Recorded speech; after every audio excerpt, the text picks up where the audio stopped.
Hi there, students. Stet. Okay, to stet is a verb, and normally we use stet in the imperative.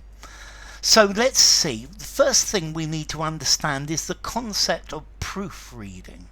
When you write a document and it's going to be published, well, the first thing you do is you probably run it through the various spell and grammar checkers, and these proofread it. But you'll also, maybe, if it's important, you will ask somebody to proofread it. Very often I'm asked to proofread people's translations of documents, and that means you go through it and you say, this is fine, this you need to change to this you need to change to that. And then we have this word stet. Stet means let it stand. Don't make this alteration. So stet, you write the word stet and a circle round it on a document next to an instruction on a proofreading document to say that you want to change something.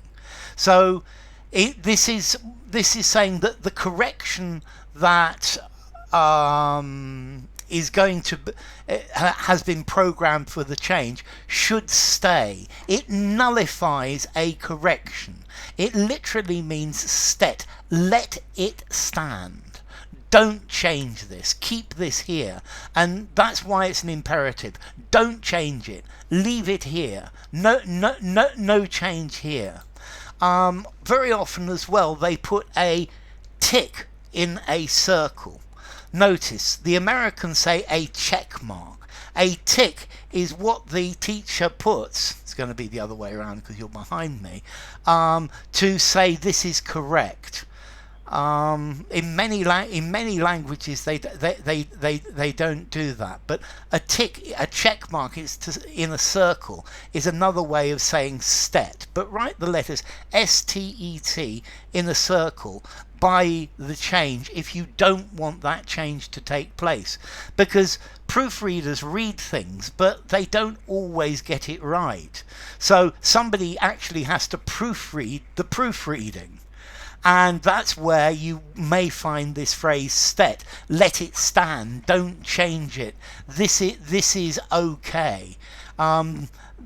This thing that has been marked for change is okay. It's a symbol used by proofreaders and typesetters to say that that a word or phrase that was crossed out should still remain. Yeah, don't change this. Okay, so to stet, let it stand. Don't change this. This is okay. It's an instruction that don't include this alteration. Belay this order. So I think you could probably use that when you order somebody to do something. You belay an order. You put it aside. You could say stet as well, but I think it's more common in proofreading. So stet, a proofreader's instruction, meaning ignore the correction that's marked. I let it stand as it is. Don't change it. Don't make any change to this. Stet, let it stand. Maintain this. Don't delete. Don't change. Keep this as it should be. So stet, formality. Well, this is Latin.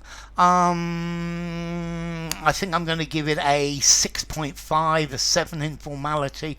This is something I think I might only use on a document when proofreading it.